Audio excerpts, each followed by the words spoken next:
Hi, this is Jenny Duffy, and today we are going to talk about the New Deal. Specifically, what was it and how did it impact American history?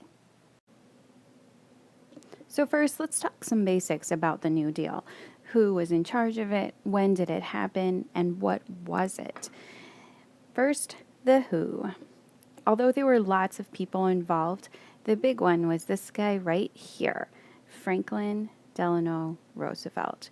He was the President of the United States at the time. He replaced Herbert Hoover. Herbert Hoover didn't do a whole lot in many people's eyes to fix what was going on at the time. So FDR came in, and a lot of people really loved him, primarily for what was known as the fireside chats. The fireside chats were these radio broadcasts that he did, and people loved that they could sit in their living room, turn on the radio, and hear the president speak. So FDR worked with his Congress, and they enacted all of these programs that were part of the New Deal.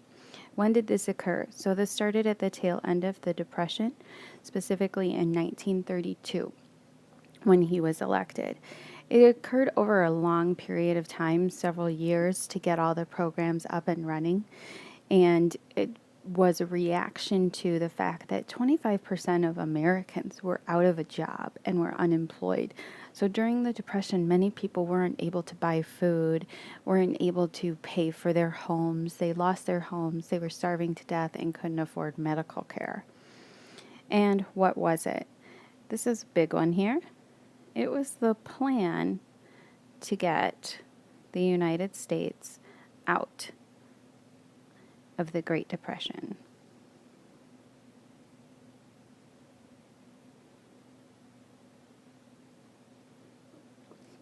So all of the programs we're going to talk about next were part of this New Deal. The New Deal was really this huge plan that had many components. So you can kind of break the components down into what people call the 3 R's: relief, recovery, and reform. The relief programs were looking for immediate help to those who needed it. So people who were poor, people who were homeless.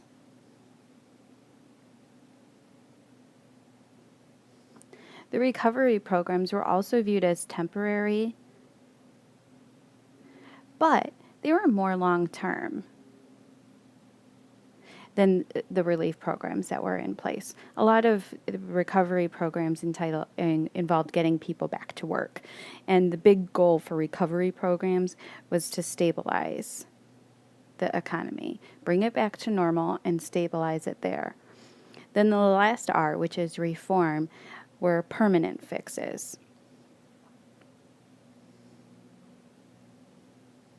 And these permanent fixes had the overall goal of making sure that this situation never happened again, that the United States would never have to go through another Great Depression. So now let's go into the 3 R's in more detail.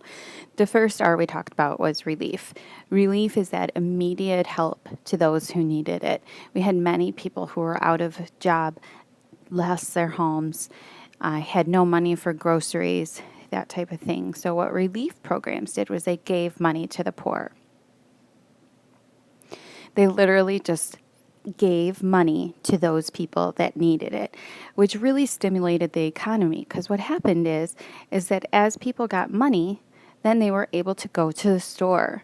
So now all of a sudden, the grocery store workers had money because people were shopping there again. So then they had the ability to then maybe go to the gas station and get gas. And then the gas station attendant had the ability to maybe go to the market and buy corn and bread for his family. So what it did was it put money back into the economy where previously there had been none. So these types of programs really helped those who needed it urgently. And again, it was that immediate fix or immediate help, kind of like a Band-Aid. It's not going to help them forever, but it's going to get the economy stimulated, give help to people so they would no longer have to starve. Another really interesting thing that the government did to give that immediate help to those who needed it was they instated something that is called a bank holiday. So, a little background information on what was going on in the banks. In the banks, they were in major, major trouble because everybody was scared about what was going on. So, they were going to the bank and they were taking out all of their money. Well, eventually, the banks ran out of money to give back to the people. And so there were banks that didn't have money. So these poor people would go to the bank to get their money, and the bank would just have to shrug their shoulders and say, sorry, we don't have it. So what the New Deal did was it closed all of the banks. So this meant that no one then could go to the bank and pull out money. So it kind of froze the banks, and then they went through and they looked at each bank, and only what they called the solvent banks could reopen. So what solvent means is they actually had the money that their customers had given to them, and if people came to get their money, they would be able to do that for them. The second R is recovery. There are three major goals for the recovery programs. The first one was to bring the economy back to normal. The second goal was to provide jobs. And the third goal was to stabilize the economy.